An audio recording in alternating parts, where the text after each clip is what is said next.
যারা বিশ্বের ইতিহাসগুলো একটু পড়ে দেখেছেন, ওয়ার্ল্ড হিস্ট্রি, তারা বুঝতে পারবেন যে বিশ্বে যখনই কোনো পরাশক্তি আত্মপ্রকাশ করেছে তখন একটা বড় যুদ্ধের প্রয়োজন হয়েছিল। যেমন প্রথম বিশ্বযুদ্ধ, ওই সময় সারা বিশ্বে দাপটের সাথে কয়েকটা কান্ট্রি রুল করতো, তার নাম জার্মানি, একটা হচ্ছে ব্রিটেন এবং রাশিয়া চেষ্টা করেছে। তাদের পরে যখন অটোম্যানদেরকে পরাজিত করা হয়েছে তখন নতুন শক্তি হিসেবে আত্মপ্রকাশ করেছে ইউনাইটেড স্টেট। তার আগ পর্যন্ত কিন্তু মানুষ তাকে খুব একটা চিনত না। বিশ্বের পরিবর্তনের জন্যে একটা বড় যুদ্ধের প্রয়োজন হয়। তো সিরিয়ার অবস্থা যখন খারাপ ছিল, আমরা মনে করছিলাম যে হয়তো বা নতুন কোনো রুলিং স্টেট পৃথিবীতে আসবে, তো তখন হয়নি, আলহামদুলিল্লাহ। এখন এই ইস্যুটাকে কেন্দ্র করে মনে হচ্ছে বিশ্বে আরও একটা নতুন চালিকা শক্তি স্টেট আসতে পারে। সেটা কে, আমরা একটু অনুমান করব আজকে। কেন অনুমান করব? কারণ তাদের সাথে মুসলিমদের ভবিষ্যৎ জড়িত আছে, তাদের সাথে মুসলিমদের ভবিষ্যৎ জড়িত আছে।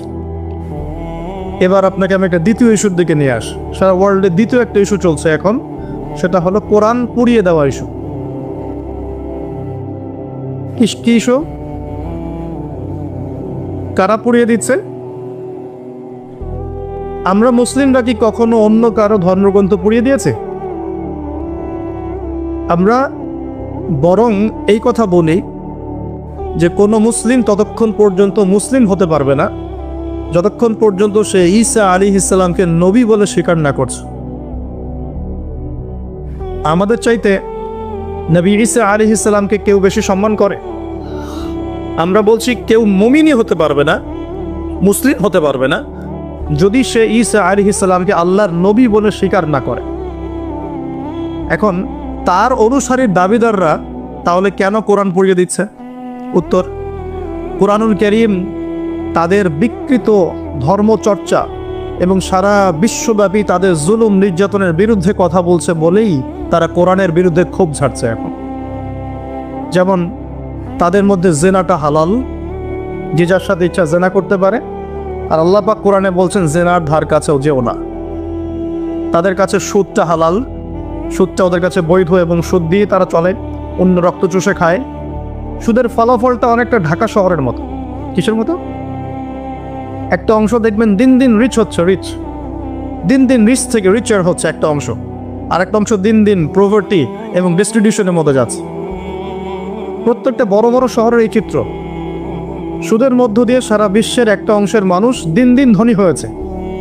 সবার ক্ষতি হয়নি, কিন্তু ধনীরা আরও ধনী হয়েছে, আর গরিবরা দিন দিন তাদের অর্থ সম্পদের মান হারিয়েছে, তাদের অধিকার হারিয়েছে, তাদের জীবনযাত্রার মান কমে গেছে, প্রভার্টি এবং ডিস্ট্রিবিউশনের মধ্যে চলে গেছে দরিদ্ররা।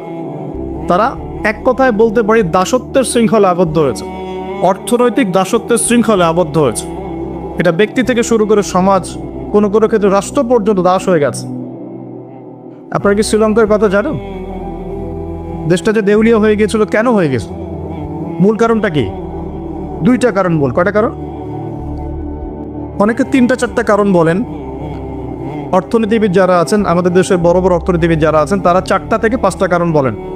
আমি স্টাডি করেছি, কিন্তু আমরা ইসলামিক সেন্সে দেখি দুটো কারণ। কয়টা কারণ? 1 নাম্বার দুর্নীতি। 1 নাম্বার কি? দুর্নীতি। 2 নাম্বার হচ্ছে রিবা বা সুদ। ব্যাস, যথেষ্ট। বাকি যেগুলো অপরিকল্পিত প্রজেক্ট ইত্যাদি ইত্যাদি, এগুলো অত মেজর কারণ নয়, এগুলোকে সামাল দেওয়া যেত। মূল কারণ দুটো, একটা হচ্ছে করাপশন বা দুর্নীতি, একটা হচ্ছে রিবা বা সুদ। আপনারা কি জানেন এই উপমহাদেশের মধ্যে আরও একটা কান্ট্রি ঠিক শ্রীলঙ্কার মতো পরিণতি বরণ করতে যাচ্ছে? নো, বাংলাদেশ না, এক্স্যাক্টলি পাকিস্তান।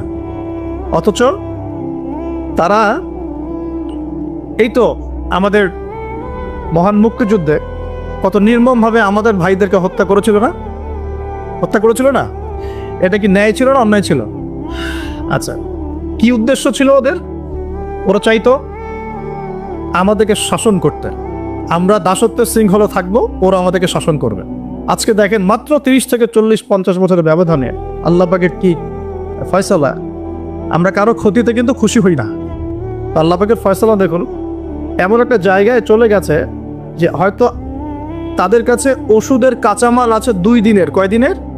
গতকালকে রিপোর্ট, ওষুধ তৈরির যে কাঁচামাল প্রয়োজন হয় যেগুলো বাইরে থেকে মানুষ ইম্পোর্ট করে, যেগুলো শিপ থেকে নামানো হয়, এগুলো নামানোর মতো ডলার তাদের কাছে নাই যে ডলার দিয়ে সেগুলো নামাবে। 2 দিনের মেডিসিন আছে ওদের কাছে। আপনারা জানেন না, আমাদের টাকার হিসেবে যদি $1 সমান সমান 80 বা 100 টাকা হয়, অলরেডি তাদের কাছে $1 সমান সমান প্রায় 375 রুপি পাকিস্তানি রুপি, এবং তাদের মুদ্রাস্ফীতি অনেক বেশি। সুদের কারণে, পশ্চিমাদেরকে বন্ধুরূপে গ্রহণ করার কারণে, কোনো কোনো ক্ষেত্রে মুসলিমদের সাথে গাদ্দারি করার কারণে, কোনো কোনো ক্ষেত্রে করাপশনের কারণে এবং ডমিনেশন, জনগণের উপর ডমিনেশনের কারণে আজকে আস্তে আস্তে আস্তে আস্তে ওদের অবস্থা এমন একটা জায়গায় চলে গেছে। আল্লাহ না করুক, আমরা তো কারোর জন্য বদদোয়া করবো না, আল্লাহ না করুক, দেখা যাবে হয়তো 1 মাস রমজান মাসের মধ্যে দেখবেন দেউলিয়া হয়ে বসে আছে। এমন হতে পারে। কেন হচ্ছে বিষয়গুলো? কারণ রিবা। মূল কারণটা কি? রিবা এবং দুর্নীতি। মূল কারণটা কি? দুর্নীতি এবং রিবা। একটা কথা বলি, দুর্নীতিতে কিন্তু আমরাও কম না, অন্তত এইদিকে কিন্তু আমরাও কম না। একটা সময় ছিল যখন আমরা 1 নাম্বার ছিলাম, মনে আছে?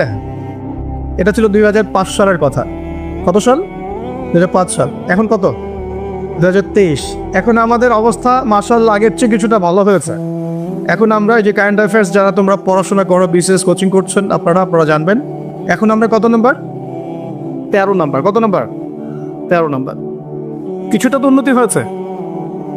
1 নাম্বারকে জানেন দুর্নীতিতে কোন কান্ট্রি? সুদান, দক্ষিণ সুদান। কোন কান্ট্রি?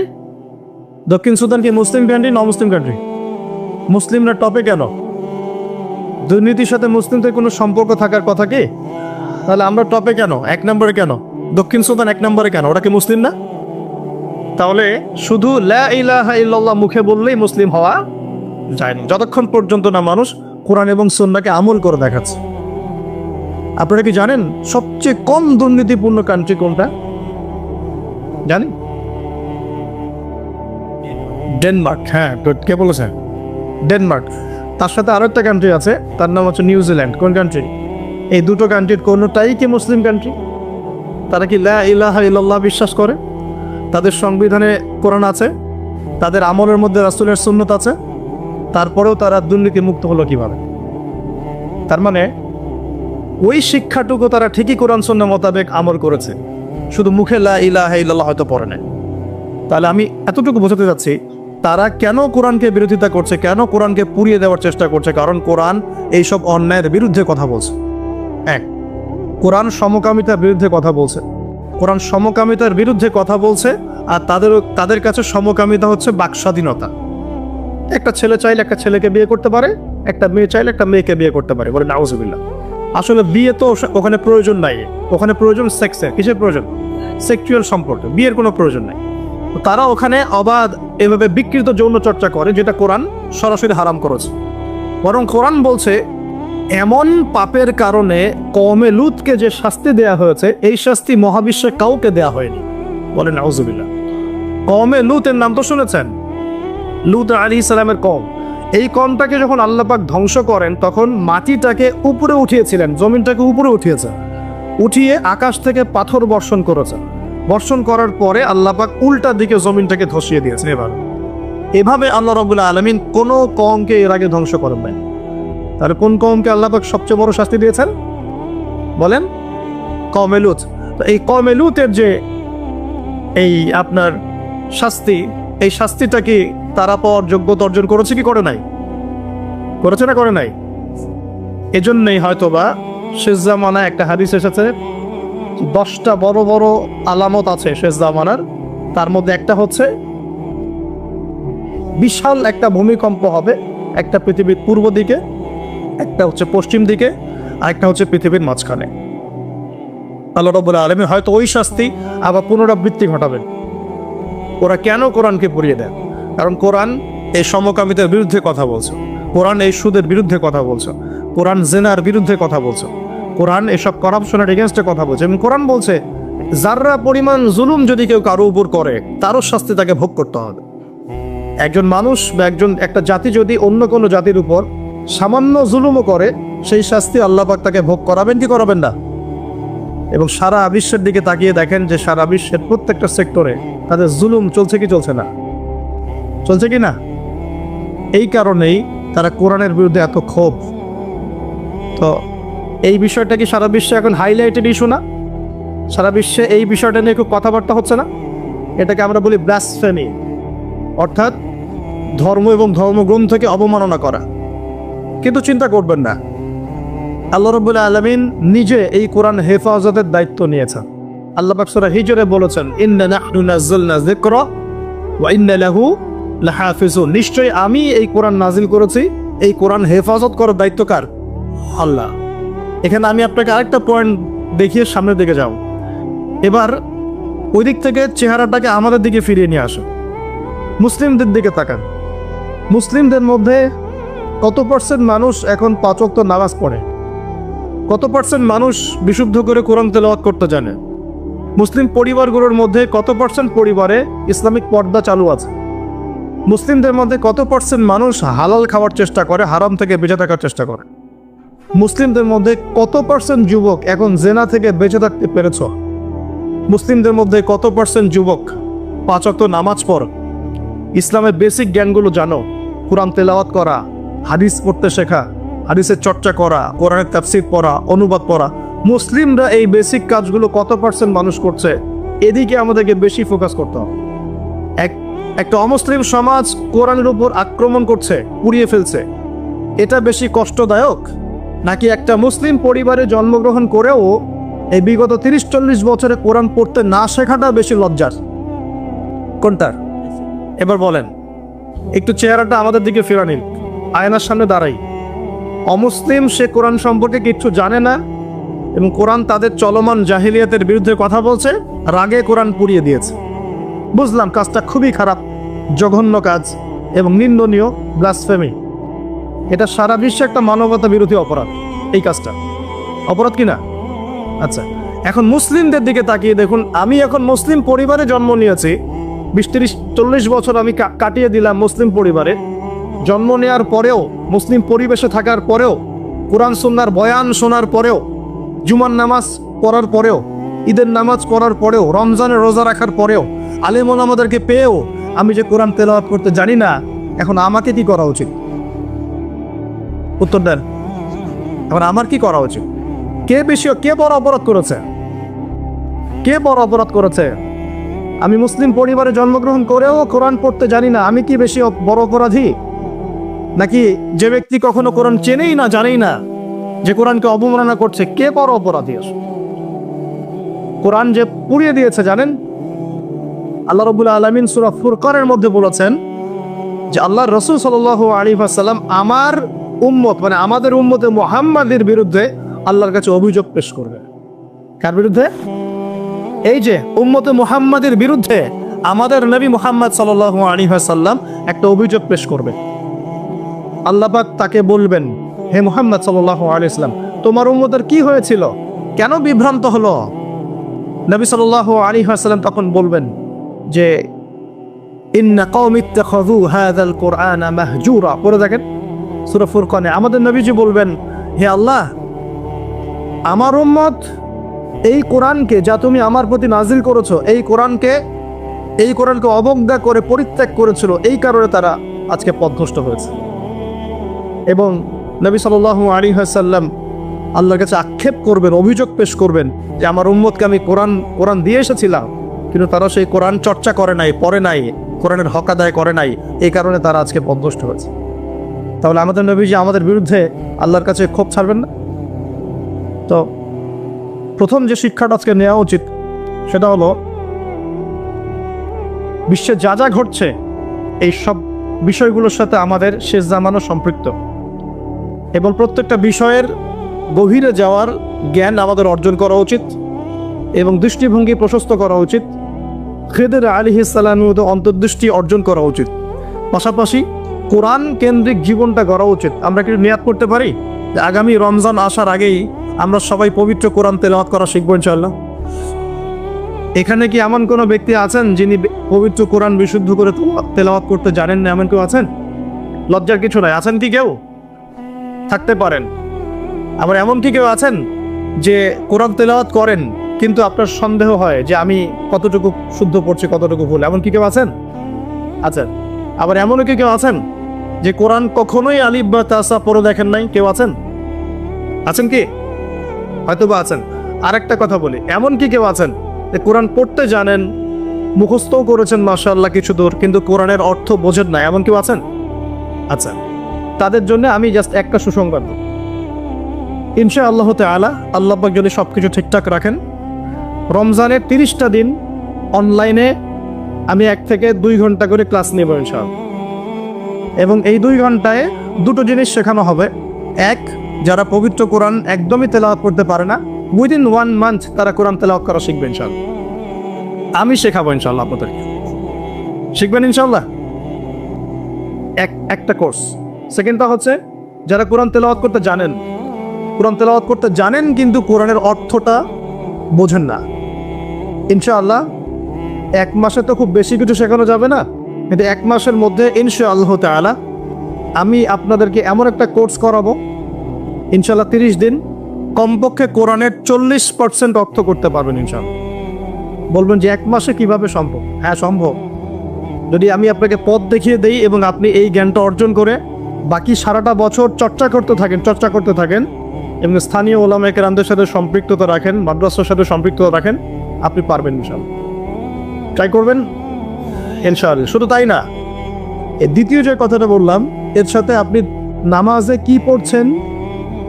কি পড়ছেন এটার সম্পূর্ণ অর্থও শিখবেন ইনশাআল্লাহ। পাশাপাশি দৈনন্দিন যে দোয়া কালামগুলো পড়ছেন সকাল সন্ধ্যায়, এগুলোর অর্থ শিখবেন ইনশাআল্লাহ।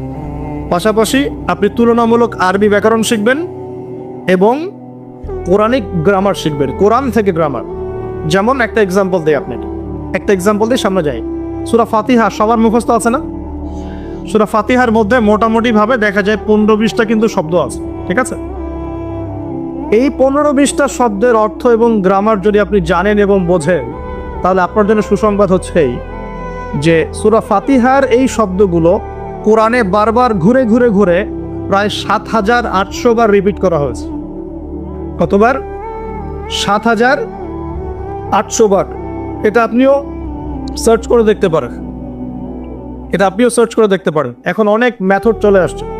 7800 বার কোরআনের এই শব্দগুলো, সূরা ফাতিহার এই শব্দগুলো বারবার ঘুরে কোরআনে এসেছে 7800 বার। তার মানে সূরা ফাতিহার অর্থ যে জানে, সে কোরআনের কমপক্ষে 7800টা শব্দের অর্থ জানে। কথা বুঝতে পারছেন? এভাবে কোরআনে বাছাইকৃত এমন 125টা শব্দ আছে। কয়টা?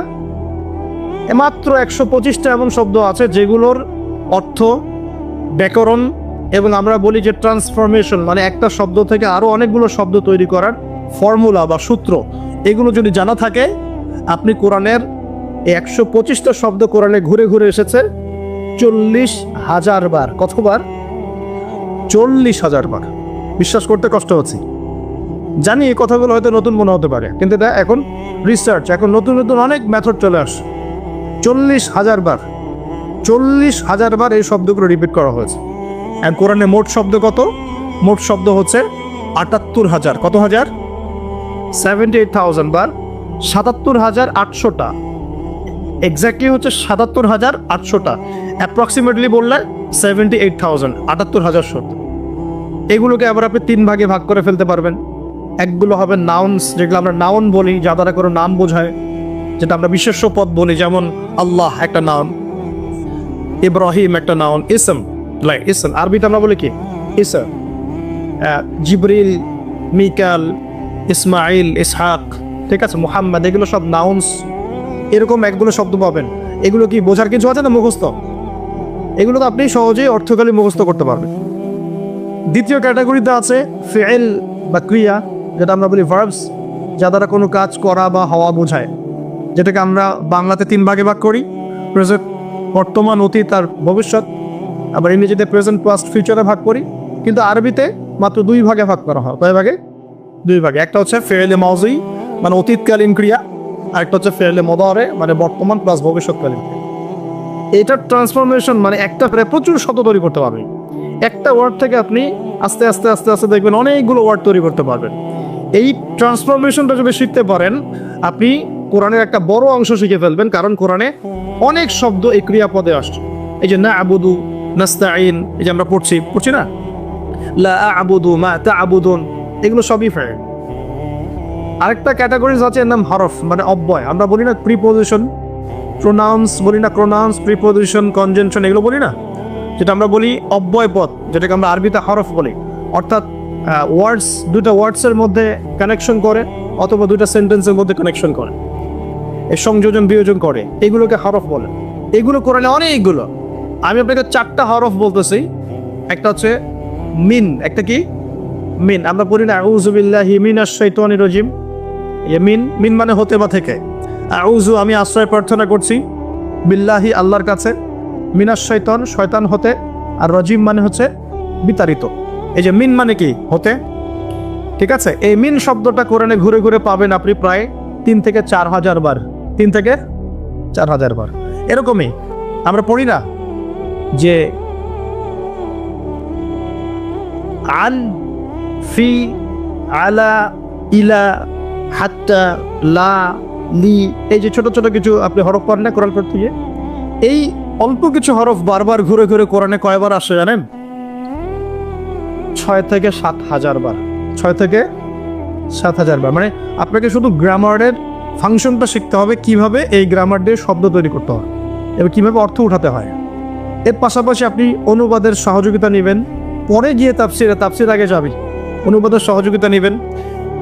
1 মাসে তো বেশি কিছু দেওয়া যাবে না বললাম আমি, কিন্তু আপনাকে আমি একটা ধারণা তৈরি করে দিতে পারবো যে হ্যাঁ, কোরআন সহজে শেখা যায়, পসিবল। এবং এই সিলসিলা ধরে রাখতে পারলে 1 থেকে 2 বছর লাগবে ইনশাআল্লাহ। 1 থেকে 2 বছর আপনার লাগবে এই ব্যাকরণগুলো হজম করতে। এবং ইনশাআল্লাহ তখন আপনি নামাজ পড়তে যখন দাঁড়াবেন, ইনশাআল্লাহ বিশ্বাস করেন, আল্লাহর কসম করে বলছি, নামাজে আল্লাহু আকবার থেকে আসসালামু আলাইকুম ওয়া রাহমাতুল্লাহ পর্যন্ত আপনি যা পড়বেন তার অর্থ আপনি বুঝতে পারবেন ইনশাআল্লাহ, নিজেই বুঝতে পারবেন নামাজে কি পড়ছে। এই জিনিসগুলোর অভাব আছে বলেই, এগুলোর ঘাটতি আছে বলেই আমরা ইবাদত করি, কিন্তু ইবাদতের স্বাদ পাই না। ইবাদত করি ঠিকই, ইবাদতটা মজা পাই না, ফিল করতে পারি না। এবং নামাজ পড়ি, মনোযোগ থাকছে না, নামাজে দাঁড়াই কি পড়ছি বুঝতে পারছি না। তাই আমার মনোযোগটা কেমন? তারাবির নামাজে দাঁড়ালাম, তারাবি তো আমরা মাশাআল্লাহ কোনো মসজিদে, সব জায়গায় না, কোনো জায়গায় 3G 4Gও পড়া হয়। হ্যাঁ, আচ্ছা, তবে এটা একটু স্লো পড়া উচিত। এখানে ধৈর্য আমাদেরও কম, আমাদেরও দোষ আছে। ইমাম সাহেব যখন লম্বা করে তেলাওয়াত করে তখন আমরা আবার বলি এত সময় নেই হাতে, তাড়াতাড়ি শেষ করে, বলি না? কোনো জায়গায় ইমাম সাহেবদেরকে মসজিদ কমিটিতে মনে হয় যে চাকরের মতো বিহেভ করে, আমি তো না। অথচ ইমাম সাহেব হচ্ছেন মসজিদের নেতা, সমাজে কি, সমাজের নেতা।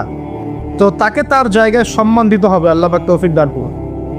তো আমরাই কিন্তু দোষী, আমরা ফোর্স করি তাড়াতাড়ি শেষ করেন, হাতে সময় কম, মার্কেটে যাওয়া লাগবে, ওয়াইফ অপেক্ষা করতেছে, ঈদের শপিং করতে হবে, তাই না? রমজান নিয়ে আমি একটু পরে একটু কথা বলবো, কিছু কথা আছে রমজান নিয়ে, খুব গুরুত্বপূর্ণ কথা, খুবই গুরুত্বপূর্ণ। আমার মনে হয় যে এই কথাগুলো এই সিজনে হয়তো আপনারা অন্য কোনো লেকচার বা মাহফিলে শোনেন নাই। রমজান নিয়ে কিছু কথা আছে।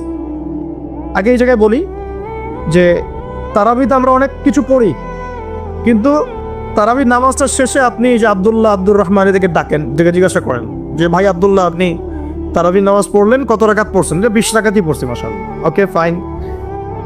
আচ্ছা, রাকাত সংখ্যা ঝগড়া নিয়ে আমি কথা বলতে যাচ্ছি না, ঠিক আছে?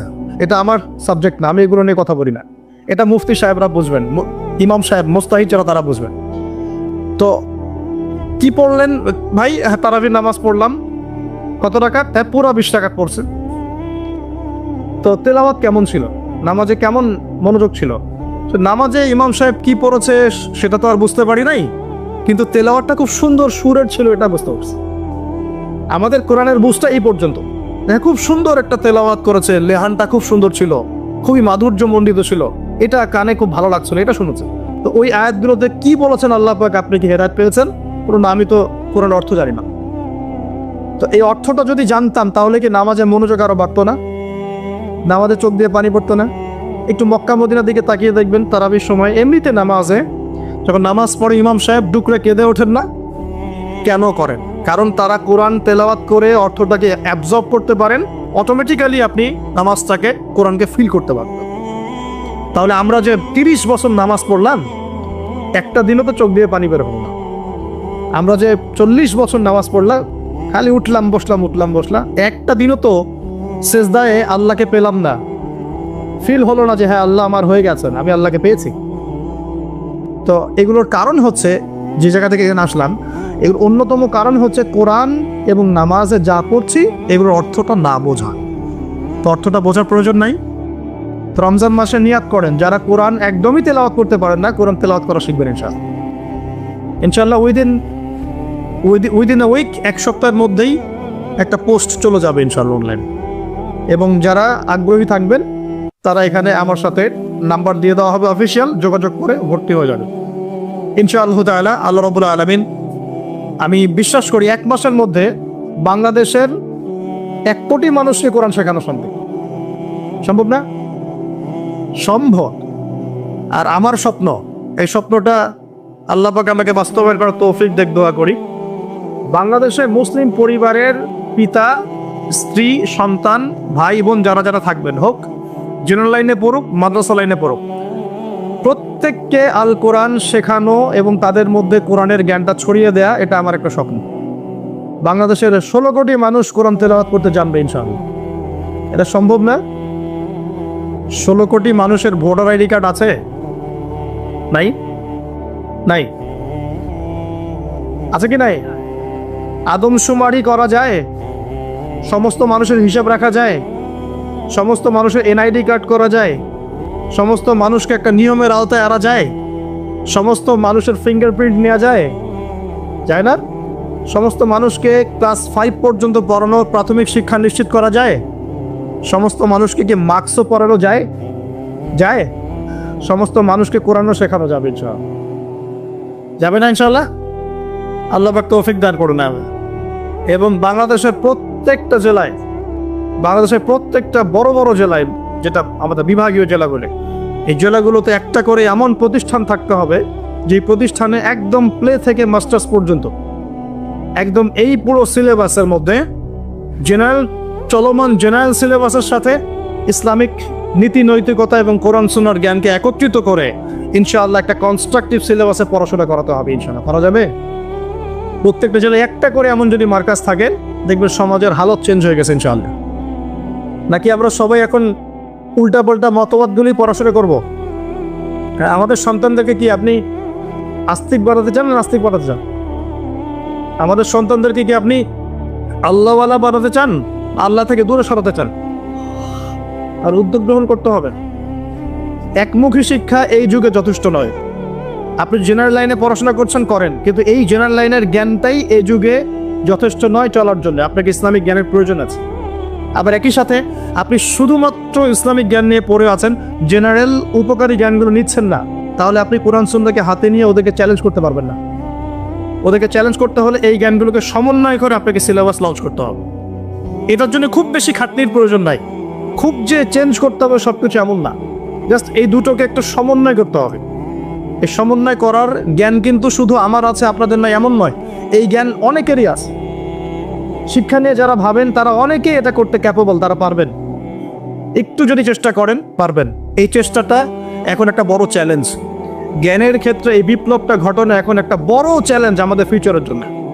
যদি এখন আমরা এই জিনিসগুলো করতে ব্যর্থ হই, আগামী 20-30 বছর পর দেখবেন, আল্লাহ না করুক, এমন প্রজন্ম চলে আসবে যে বলবে যে আল্লাহকে আমি তো চিনি না। নাউজুবিল্লাহ।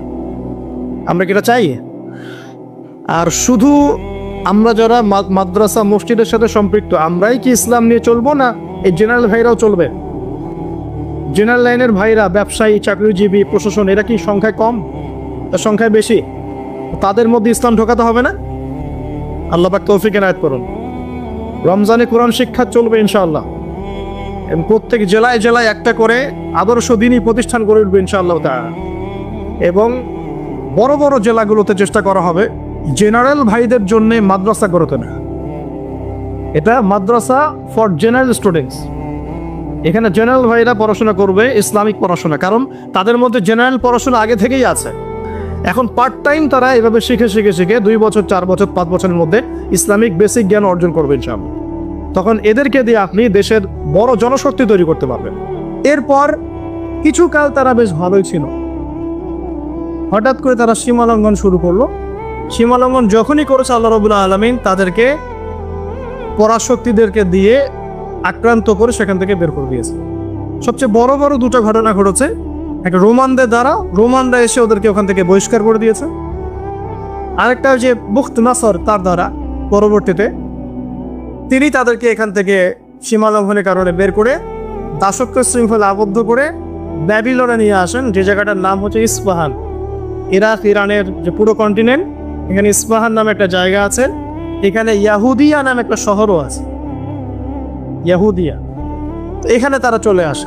আমি বোঝাতে চাচ্ছি, দেখেন, তারা জেরুজালেমে প্রবেশ করলো, কিছুদিন থাকলো, যখনই তারা সীমা লঙ্ঘন করলো আল্লাহ পাক বের করে দিলেন বড় বড় দুইবার। আর দুইবার যে তারা সীমা লঙ্ঘন করবে এটা কিন্তু সূরা বনী ইসরাঈলের মধ্যে আছে, লা তুফসিদুন্না ফিল আরদি মাররাতাইন, তোমরা অবশ্যই এই জমিনের মধ্যে মানে হোলি ল্যান্ডে সীমা লঙ্ঘন করবা দুইবার। দুইবারের আমি আপনাকে হিস্ট্রিটা বললাম, আরো ডিটেলস করে নেবেন। এবার যখন দ্বিতীয়বার সীমা লঙ্ঘন করার পর তাদেরকে এই ব্যাবিলনে নিয়ে আসা হয়েছে, ইরাক, ইরান, ইস্পাহানে কন্টিনেন্টে, তারা এখন আবার দাস। বনী ইসরাঈলের দাসত্ব থেকে ওই জেরুজালেমের রাজত্ব, সেখান থেকে আবার দাস, এবার ব্যাবিলনে দাস। বলা হয়, ডক্টর রাগিব স্যার যেন হিস্ট্রি কিতাবে এনেছেন যে এখানে আসার পরে তাওরাত লিখার যে ব্যাপারটা, এটা স্টার্ট করেছে তারা। 400-500 বছর পর তাওরাত এইভাবে লেখা হয়েছে কাগজে কলম। তার আগ পর্যন্ত কাগজে কলমে লিখতে পারেনি তা। আর কতটা বিকৃত এখানে সাধন হতে পারে এটা ভাবেন এখন তাও। তো যাই হোক, একটা বিষয়ে ওরা খুব ভালো করে মানে ইয়াকিন রাখতো যে আমাদের একজন মাসিহ আসবেন, আমাদের একজন ত্রাণকর্তা আসবে, যে ত্রাণকর্তা আসলে পরে আমরা আবার সেই হোলি ল্যান্ডকে ফিরে পাব। এটা ওদের তাওরাতের এখনকার যে ভার্সনগুলো আছে এখানেও আছে। এখনকার তাওরাতের যে ভার্সনগুলো আছে ওখানেও এই কথাটা আছে যে ওদের একজন মাসিহ আসলে পরে তারা ওই হোলি ল্যান্ড ফিরে পাবে এবং সেখান থেকে তারা পুরো বিশ্বকে রুল করবে। একটা কথা বলা হয়নি যে এই দুইবার তাদেরকে বের করে দেওয়ার আগে দাউদ আলাইহিস সালাম কিন্তু ওই হোলি ল্যান্ড থেকে, জেরুজালেম থেকে এই পুরো ওয়ার্ল্ডকে রুল করেছে। এবং দাউদ আলাইহিস সালামের পরে তার সন্তান সুলাইমান আলাইহিস সালাম, তিনিও কিন্তু এই জেরুজালেম থেকেই পুরো বিশ্বকে নেতৃত্ব দিয়েছেন। এবং তার শাসন ক্ষমতা ছিল অসাধারণ, অনন্য, এমন যে মুহূর্তে চোখের পলকের মধ্যে একটা রাজ্যের সিংহাসনকে তুলে নিয়ে আসতে পারে। একবার যে সাবার রানী বিলকিসের ঘটনা আছে, কি করেছে, সূর্যকে সেজদা করে হুদহুদ পাখি খবর দিল। তো সুলাইমান আলাইহিস সালাম বলছেন যে কে আছো জিনদের মধ্যে, কে আছো ওই রানীর সিংহাসন তুলে নিয়ে আসতে পারবে? একজন বলছে যে আমাকে এতটুকু সময় দেন, আপনি বসবেন উঠবেন, এইটুকু সময়ের মধ্যে আমি নিয়ে চলে আসবো। আরেকজন যার কাছে কিতাবের জ্ঞান ছিল সে বলছে যে বসা ওঠা লাগবে না, আপনি চোখের পলক ফেলতে যতক্ষণ সময় লাগে এতটুকু সময়ের মধ্যে আমি তুলে নিয়ে আসবো সেই সিংহাসন। চিন্তা করতে পারেন কি পরিমাণ সুপার পাওয়ার ছিলেন সুলাইমান আলাইহিস সালাম। আপনি কি ভাবতে পারলেন? আজকে আমরা যে ক্ষমতা দাপটগুলো দেখাই সারা ওয়ার্ল্ড ওয়াইড, এগুলো সুলাইমান আলাইহিস সালামের সামনে কিচ্ছু না। জিন জাতি তার অনুকূলে, জিন জাতিকে তিনি কাজ করাতে পারেন, পাখির ভাষা বোঝেন, পিঁপড়ার ভাষা বোঝেন, হ্যাঁ, আংটি আছে তার, সিংহাসন মুহূর্তের মধ্যে এখান থেকে ফ্লাই করে বিশ্বের এক প্রান্তে আবার এক প্রান্তে। এইরকম সুপার পাওয়ার ছিল সুলাইমান আলাইহিস সালাম। এবং বনু ইসরাঈল ওই সময় তাদেরকে দেখেন আবার কি ভাগ্যের নির্মম পরিহাস, জুলুম করার কারণে, আল্লাহ পাকের সাথে সীমা লঙ্ঘন করার কারণে, সুলাইমান আলাইহিস সালামের পরবর্তীতে আবার ফাসাদ সৃষ্টি করার কারণে এই যে আবার দাসত্ব শৃঙ্খলা আবদ্ধ হয়ে ব্যাবিলনে আসতে পারে, বসে আবার ব্যাবিলনে আসতে পারে। তাহলে চেইনটা মিলান, মিশরের দাসত্ব থেকে জেরুজালেমের রাজত্ব, সেখান থেকে পুরো ওয়ার্ল্ডের সুপার পাওয়ার, আবার সীমালঙ্ঘন, আবার আসলো কোথায়? ব্যাবিলন। এবার এসে তারা চর্চা করে যে আমাদের আরেকজন মেসি আছে, সেই মেসি যখন আসবে আমরা আবারও সেই হোলি ল্যান্ড ফিরে পাবো এবং সেখান থেকে আমরা বিশ্ব শাসক হব। এই স্বপ্নের কথা, এটা মানে স্বপ্ন মানে ওদের যে আকাঙ্ক্ষা, এটার কথা ওদের তাওরাতেও আছে, এখনকার যে ভার্সন সেখানেও আছে। আচ্ছা, এবার আসেন, এবার আপনাদেরকে মাথার পিছনে রাখতে বলেছিলাম একটা কথা, সেটা কোনটা? ফেরাউনের মমি। এবার আমরা দেখতে পাচ্ছি যে 1897 সাল, 1897, আমরা 1897-এ চলে আসি এখন। 1897-এর আগে অনেক ঘটনা ঘটেছে, ওইদিকে আমি মানে শর্ট টাইমে যেতে পারবো না। এই জেরুজালেম মাশাআল্লাহ উমর রাদিয়াল্লাহু আনহুর সময় বিজিত হয়েছে, উনি নিয়েছেন। তারপরে আবু উবাইদা ইবনে জাররাহ তিনি প্রবেশ করেছেন। পরবর্তীতে মুসলিম যে খিলাফাগুলো চলেছে এই সময়গুলোতেও জেরুজালেম হাতে এসেছে, হাত থেকে চলে গেছে, অনেক ঘটনা ঘটেছে। সালাউদ্দিন আইয়ুবী রাহিমাহুল্লাহ তিনি আবার জয় করেছেন। হ্যাঁ, তারপরে নুরুদ্দিন আমরা জাঙ্গি বলে, আসলে ওটা জিনকি, ওনারা করেছেন। এভাবে অনেকেই করেছে, পালা বদল হয়েছে, ক্রুসেড হয়েছে, ওরা একবার দখল করেছে, আবার আমরা অ্যাচিভ করেছি, অনেক ঘটনা ঘটেছে। বাট এই জায়গাটা খেয়াল করে নি, 1897 সালে ফেরাউনের মমিটা আবিষ্কার হয়ে গেল 1897। আল্লাহ পাক কি জন্য এটাকে রেখেছিলেন? লিতাকুনা লিমান খালফাকা আয়া, যাতে তোমার পরবর্তীতে যারা আসবে তাদের জন্য তুমি নিদর্শন হও। 1907 সালে এটা এনশিওর করা হলো যে এই মমিটা সেই ফেরাউনেরই, যার নাম রেমেসিস টু মনেপ্তা, যার নাম হচ্ছে রেমেসিস টু মনেপ্তা। এটা সবাই হিসেব কিতাব করে দেখলেন, গবেষণা করে দেখলেন। ওকে, যারা গবেষণা করেছেন তারা মুসলিম হয়ে গেছেন মাশাআল্লাহ। এই সময় থেকেই সারা ওয়ার্ল্ডের মধ্যে আবার একটা মুভমেন্টও শুরু হয়ে গেল, ঠিক এই সময় থেকেই। সবকিছু কিন্তু মিস্টেরিয়াস, ঠিক এই সময় থেকে। সেই মুভমেন্টের নাম জায়নিজম বা জায়নিস্ট মুভমেন্ট। এটা সম্পর্কে জানার জন্য আমার লেকচার শোনার দরকার নাই, যে কারো লেকচার শোনার দরকার নেই। আমাদের লেকচারগুলো যথেষ্ট নাও হতে পারে। হেনরি ফোর্ড নামে একজন ব্যক্তি আছেন, যার একটা বই আছে দ্য সিক্রেটস অফ জায়নিজম, পড়তে পারেন। মূল তথ্যের মূল জায়গায় চলে যান। আমরা তো বইপত্র পড়ে হয়তো জ্ঞান অর্জন করে আপনাদের সামনে প্রচার করছি বা বলছি, মূল বইগুলো পড়েন, দেখবেন এই সময় থেকে মুভমেন্টটা শুরু হলো। অদ্ভুত একটা মুভমেন্ট, মানে হিস্ট্রিতে কখনোই ইহুদি এবং খ্রিস্টানরা একসাথে বন্ধুত্ব করে কোনো মুভমেন্ট চালু করেনি। বরং এই যে এরা আলোচনা করছে আমাদের মসিহ আসবে, সেই মসিহকে আল্লাহ পাক পাঠালেন ঈসা ইবনে মারিয়াম, তাই না? কি ঈসা ইবনে মারিয়ামকে আল্লাহ পাক পাঠালেন, কিন্তু এই ঈসা ইবনে মারিয়ামকে আবার জিউসরা হত্যা করার চেষ্টা করছে। তাহলে ওদের মধ্যে অ্যালায়েন্স কিভাবে সম্ভব? অ্যালায়েন্স মানে তো বোঝেন, জায়নিজম মানে হচ্ছে ইহুদি খ্রিস্টানদের মধ্যে, ইহুদিদের কিছু মানুষ, খ্রিস্টানদের কিছু মানুষ, এরা একত্রিত হয়ে একটা মুভমেন্ট পেয়েছে। সব ইহুদি সব খ্রিস্টান নয়, আমি আবার বলছি, সব ইহুদি সব খ্রিস্টান নয়, ইহুদিদের একটা অংশ, খ্রিস্টানদের একটা অংশ, একত্রিত হয়ে একটা মুভমেন্ট। হিস্ট্রি বলছে এরা একে অপরের শত্রুই ছিল চিরকাল। এমনকি ঈসা ইবনে মারিয়ামকে হত্যা করার চেষ্টা করেছে জিউসরা, আল্লাহ পাক তাকে উঠিয়ে নিয়েছেন। ওমা কাতালুহু ওমা সালাবু, তারা হত্যাও করতে পারে নাই, ক্রুশবিদ্ধ করেনি, বরং আল্লাহ পাক তাকে উঠিয়ে নিয়েছে। ঠিক আছে, এই মুভমেন্টটা অ্যামেজিং। আর এই মুভমেন্টের কথা কি কোরআনে এবং হাদিসে আছে? উত্তর হ্যাঁ। আল্লাহ পাক কোরআনে বলেছেন যে আমি কোরআনে সবকিছু বর্ণনা করেছি। সূরা মাইদা খুলেন 11 নম্বর আয়াত, আল্লাহ পাক বলেছেন ইয়া আইয়ুহাল্লাযীনা আমানু হে মুমিনগণ লা তাত্তাখিযুল ইয়াহুদা ওয়ান নাসারা আউলিয়া, তোমরা ইহুদ এবং খ্রিস্টানদেরকে বন্ধুরূপে গ্রহণ করো। কোন ইহুদি কোন খ্রিস্টানকে করো না? বা'দুহুম আউলিয়া বা'দ, দেখো যারা একে অপরের বন্ধু, ইহুদি খ্রিস্টানদের মধ্যে যারা একে অপরের বন্ধু, জায়নিজম, এদেরকে তোমরা বন্ধুরূপে গ্রহণ করো না। যদি করো ওয়া মাইয়া তাওয়াল্লাহুম মিনকুম, তোমাদের মধ্যে কেউ যদি ওদের সাথে বন্ধুত্ব করে ফেলো, ফাইন্নাহুম মিনহুম, সে তাদের অন্তর্ভুক্ত। ফাইন্নাহুম মিনহুম, সে তাদের অন্তর্ভুক্ত না। ইন্নাল্লাহা লা ইয়াহদিল কওমা যালিমিন, আল্লাহ পাক এই জালেমদেরকে হেদায়েত দেন। আর দলিল পাচ্ছেন? এবার আসেন এই মুভমেন্টটা কি করা শুরু করলো। প্রথমে ইকোনমি সমৃদ্ধ করা শুরু করলো এবং প্রচন্ড অর্থনৈতিকভাবে শক্তিশালী হয়ে গেল। গোল্ডের বিজনেস করা শুরু করলো, আফ্রিকান কন্টিনেন্টে মাইনিং করা শুরু করলো, হীরার খনিগুলো মাইন করা শুরু করলো, আফ্রিকার দরিদ্র কান্ট্রিগুলো থেকে মাইনিং করা শুরু করলো। সম্পূর্ণ উদ্দেশ্যপ্রণীতভাবে তারা ফার্স্ট ওয়ার্ল্ড ওয়ার, প্রথম যুদ্ধ সংগঠিত করলো। এটা অটোমেটিক যুদ্ধটা হয় নাই। এই যুদ্ধের পিছনে দুটো মূল কারণ ছিল।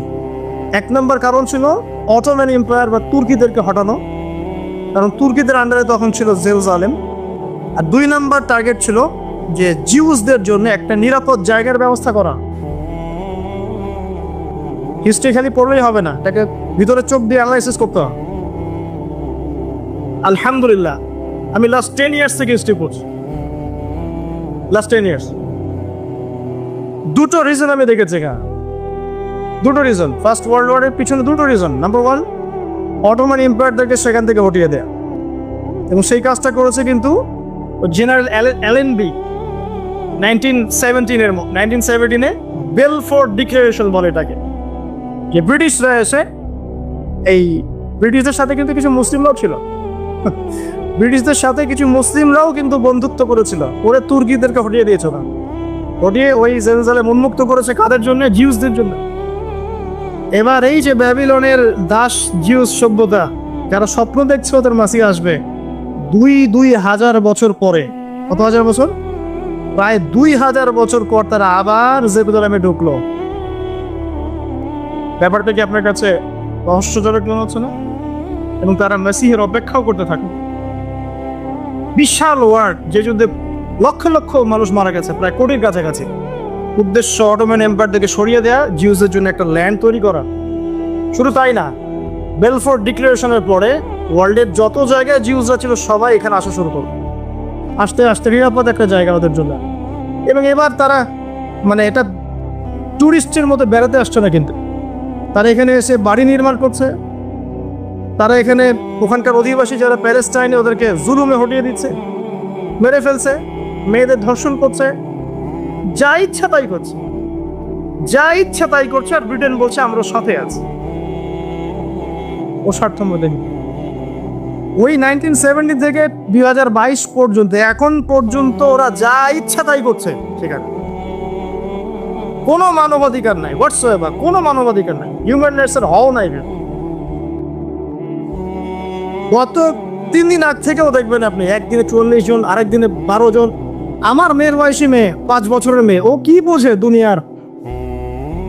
একজন ব্যক্তিকে নাকি ধরার জন্যে সিভিলিয়ানদের যেখানে বাড়ি আছে, কলোনি, সেখানে হামলা, মিসাইল হামলা, এবং দাঁড়িয়ে বড় গলায় বলছে যে জিউসদের এগেনস্টে কোনো পদক্ষেপ নেওয়া হলে আমরা এটাকে প্রতিহত করবো শক্তভাবে। এবং পশ্চিমারা এবং আমাদের আমেরিকান কন্টিনেন্ট, আমাদের ন্যাটো, এই যারা সবাই আছে, এরা বললো যে হ্যাঁ আমরা জিউসদের অধিকারের ব্যাপারে সচেতন, পাশে থাকবো। তিনি 30,000 সেনাবাহিনী তৈরি করলেন, সবচেয়ে বড় ফোর্স নিয়ে তাবুকের উদ্দেশ্যে রওনা হলেন। 3 মাস শুধু পায়ে হেঁটেই চলে গেছে। আর আমি আপনাকে পরিসংখ্যান দেখাচ্ছি, 2000 থেকে 2008, মাত্র 8 বছরে প্রায় 5,500 মানুষ, নারী শিশু সহ। 22 পর্যন্ত কথা আপনি গুগল করেন, আপনি গুগল করে দেখেন যে প্রতি বছর কতজন করে মারা যায়। একটা মুসলিম মহিলা, আমি অত ফিকহ বুঝি না, আমি কিন্তু ফকিহ নই, আমি শুধু একজন সাধারণ দায়ী মাত্র, আমি তালেবে ইলম, আমি এত বেশি ফিকহ বুঝি না, কিন্তু আমার মনে হয় ফকিহরা এই বিষয়ে একমত হবে না আমার সাথে। একজন মুসলিম নারীকে যদি কেউ জবরদস্তি করে ওরা তুলে নিয়ে যায়, তুলে নিয়ে গিয়ে তাকে রেপ করে, তাকে ধর্ষণ করে, তার সাথে যা ইচ্ছা তাই আচরণ করে, তখন ওই কমিউনিটির সমস্ত পুরুষের উপর ফরজিয়াত বর্তায় ওই মহিলার ইজ্জত রক্ষা করে। আর বিগত 100 বছর থেকে কত যে মুসলিম নারী, শিশু, ভাই বোন সবাইকে ম্যাসাকার করে হত্যা করা, কোনো হিসাব না। আর আমাদের সেই ফিলিংসও নাই। দেখবেন ঠিক যখন এই যে লাস্ট যখন গাজায় হামলা হচ্ছে, ঠিক ওই সময় আমরা ফেসবুকে নিয়ে ব্যস্ত আছি, একে অন্যের সমালোচনায়, গীবতে, তহমতে। হ্যাঁ, মনে হচ্ছে দিনের ব্যাপক খেদমত করে আঞ্জাম দিয়ে ফেলছে, একেবারে দিনের কান্ডারি আমি একদম। অথচ জেরুজালেম রক্তাক্ত হচ্ছে, কাছে আমার কোনো ফিলিংসই নেই, আমার ফোকাসিং অনলাইন। দেখবেন মিডিয়া দ্বারা। আসেন আমি একটু শেষ করে দেই, কারণ অনেক লম্বা হয়ে যাবে, 10 মিনিট সময় নিচ্ছি। এটা 1917-এর ঘটনা। সে ব্রিটেনের হাত ধরে শক্তিশালী হলো এবং সেখানে সবাই ঢোকা শুরু করলো। আমরা কিছু করতে পারবো না জানি, হিস্ট্রি জেনে রাখেন অ্যাটলিস্ট, এখান থেকে আপনি কিছু করতে পারবেন, বাট অ্যাটলিস্ট হিস্ট্রি জেনে রাখেন। তবে কিছুই করতে পারবেন এমন নয়, কিছু তো করণীয় আছে আমাদের, সেটার দিকে পরে আসি। আগে জানেন কি হয়েছে। তারপরে 1917-এর পরে 1917 থেকে 1945 সেকেন্ড ওয়ার্ল্ড ওয়ারের আগ পর্যন্ত, এই সময়টুকুতে সে আস্তে আস্তে আরো শক্তিশালী হওয়া শুরু করবে। এবং ব্রিটেনের রোল তো শেষ, সে তাকে জায়গা করে দিয়েছে, অটোম্যান থেকে সরিয়ে দিয়েছে, এখন আরেকজনকে দায়িত্ব দিতে হবে। তো সে আমেরিকাকে ডাক দিল, তুমি আমার কাছে আস, এই যে রেসপন্সিবিলিটি তুমি এখন নাও, সামাল দাও। সে সামাল দেওয়া শুরু করবো।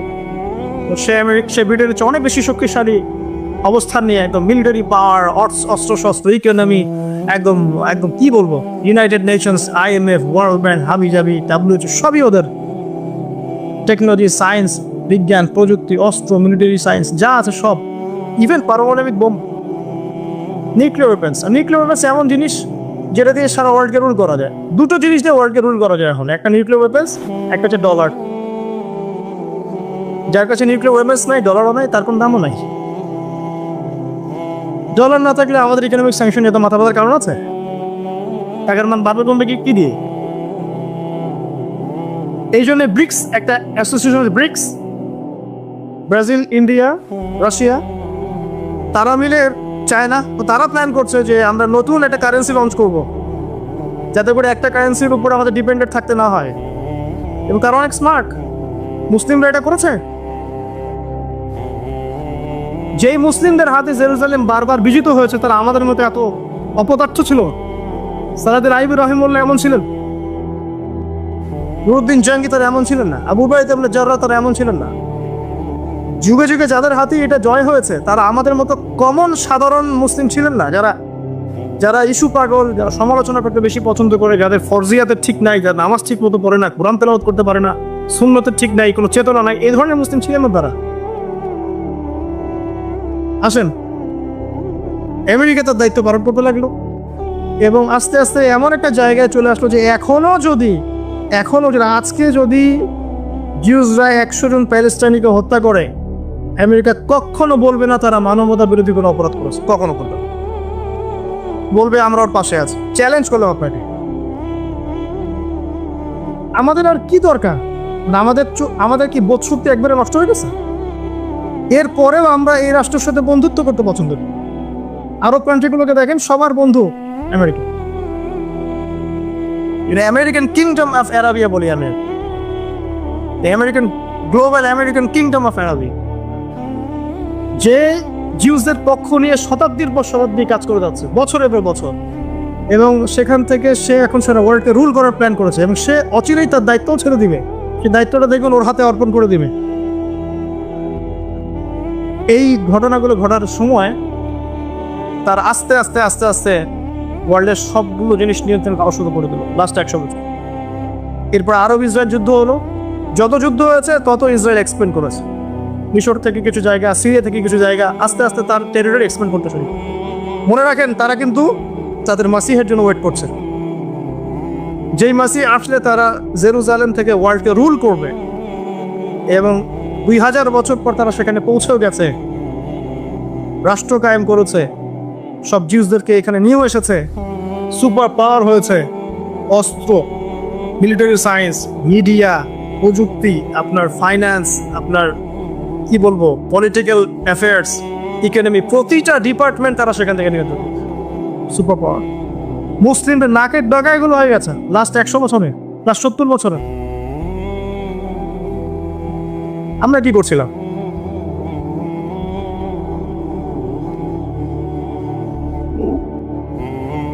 তো সামনে কি? হ্যাঁ, নির্দিষ্ট সময় পর্যন্ত তার এই রুলিংস চলবে ওয়ার্ল্ডে। এখানে আমাদের অ্যানালাইসিস, আল্লাহ রাসূল সাল্লাল্লাহু আলাইহি ওয়াসাল্লাম একজন সত্তার কথা বলেছেন, তার নাম কি? দাজ্জাল, যে জিউসদেরকে নিয়ে সারা ওয়ার্ল্ড রুল করবে। সে কোথায়, সে কবে আত্মপ্রকাশ করবে, কোন দিক থেকে আত্মপ্রকাশ করবে, এগুলো নিয়ে আমার সাথে পরে ডিসকাস করবে। আগে মূল জায়গাটা বোঝো। তবে এর একটা শেষ আছে, শেষটা আমি আপনাকে মিলিয়ে শেষ করে দিচ্ছি। কিন্তু সেটা হলো এই, আল্লাহ রাব্বুল আলামিন মূসা আলাইহিস সালাম আর ফেরাউনকে নাজাত দিয়েছেন এই যে লোহিত সাগরে। ফেরাউন এবং তার দলবলকে ডুবিয়ে মেরেছেন লোহিত সাগরে, এবং এই ঘটনাটাকে ফেরাউনকে আল্লাহ পাক বলেছেন পরবর্তীদের জন্য নিদর্শন। পরবর্তী বলতে এই যে যারা এই যুগের ফেরাউনটা, আল্লাহ রাব্বুল আলামিন ঠিক সেম কাজটাই করছেন প্যালেস্টাইন, জেরুজালেমে। আল্লাহ পাক সেখানে আবার ওদেরকে জড়ো করছেন, বুঝতে পারছেন? আবার জড়ো করছেন নির্দিষ্ট সময়, নির্দিষ্ট কাল, আল্লাহ পাকের অবধারিত সময় যখন চলে আসবে, তারা এবং তাদের ওই কল্পিত মেসিহ এমন মহাযুদ্ধ যেটা ম্যাসাকার করে ফেলবে ওয়ার্ল্ডকে, এটা সামনে অপেক্ষা করছে। যদি কেউ এই বিষয়ে এগ্রি না করে, তাকে তার মত নিয়ে থাকতে দেন, আমাদেরকে আমার মতে থাকতে দেন। আমি তো ফাইট করতে পারছি না আপনার সাথে। এই বলছি তো মালহামা সামনে আসবে ইনশাআল্লাহ। ওটা মালহামা পরে আসবে কনস্ট্যান্টিনোপল বিজয়, হতে পারে টার্কি অ্যাটাক হবে, আল্লাহু আ'লাম, আল্লাহ ভালো জানেন। যাতে করে আমাদের উম্মার যে পবিত্র ভূমিগুলো যেগুলোর উপর জুলুম হচ্ছে এগুলো সম্পর্কে আমরা কমসে কম জেনে রাখতে পারি, ইমানটা যেন মরিচা পড়ে না যায়। 4 নাম্বার, একটু দোয়া করতে পারি বেশি বেশি, কমসে কম দোয়া তো করতে পারি। আল্লাহুম্মা ইন্না নাজআলুকা ফি নুহুরিহিম ওয়া নাউযু বিকা মিন শুরুরিহিম আল্লাহুম্মা মুনজিলাল কিতাব ওয়া সারিআল হিসাব ইহজিমিল আহজাব আল্লাহুম্মা হজিমহুম ওয়া জালজিলহুম। এই দোয়াগুলো তো করতে পারি, অ্যাটলিস্ট দোয়া তো করতে পারি।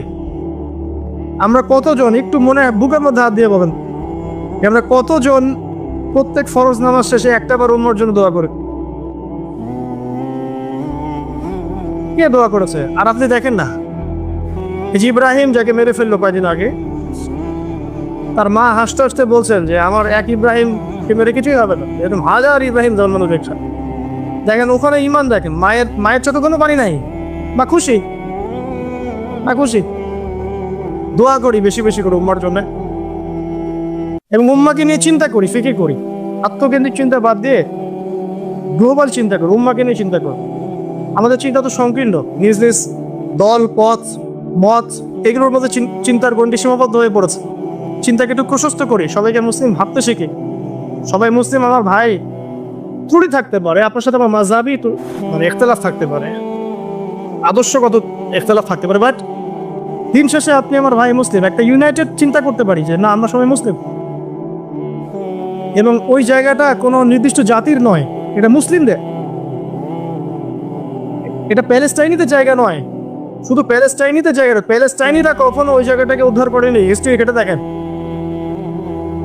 সালাউদ্দিন আইয়ুবী রাদিয়াল্লাহু কুর্দি ছিলেন, ওটা বিজয় করেছেন। আবু উবাইদা জাররাহ, আমর নাস, উমর রাদিয়াল্লাহু আনহু আরবের মানুষরা জয় করেছেন। নুরউদ্দিন জিঙ্গি তিনি তুর্কি জয় করেছেন। দ্বিতীয় সুলতান আব্দুল হামিদ তিনি তুর্কি জয় করেছেন। দেখেন বাইরের মানুষরা জায়গাটা জয় করেছেন, প্যালেস্টাইনিরা ওইটা জায়গাটা কখনো ফাইট করে না এইভাবে, এখন তারা করছে। তো এটা নিয়ে আমাদের গ্লোবাল চিন্তা দরকার, শুধু ওটা এক জাতীয়তাবাদের আওতায় আনা উচিত না। এটা আমাদের মুসলিম উম্মার সম্পত্তি, এটা যেখানে নামাজ পড়লে 500 রাকাত নামাজের সওয়াব পাওয়া যায়। নবী সাল্লাল্লাহু আলাইহি ওয়াসাল্লাম ওখান থেকে মেরাজে গিয়েছেন। শুধু তাই নয়, এই জায়গা ছিল আমাদের প্রথম কেবলা, তা আমাদের ওর কান্না আমাদের শুনতে হবে। অতএব দোয়া করি তাদের জন্য, আল্লাহ পাক এই মাজলুমদেরকে সাহায্য করুন, ও জালেমের আল্লাহ পাক এমনভাবে পতন ঘটান, ঠিক যেভাবে আল্লাহ রাব্বুল আলামিন ফেরাউনের বাহিনীকে লোহিত সাগরে ডুবিয়ে মেরে দিয়েছে।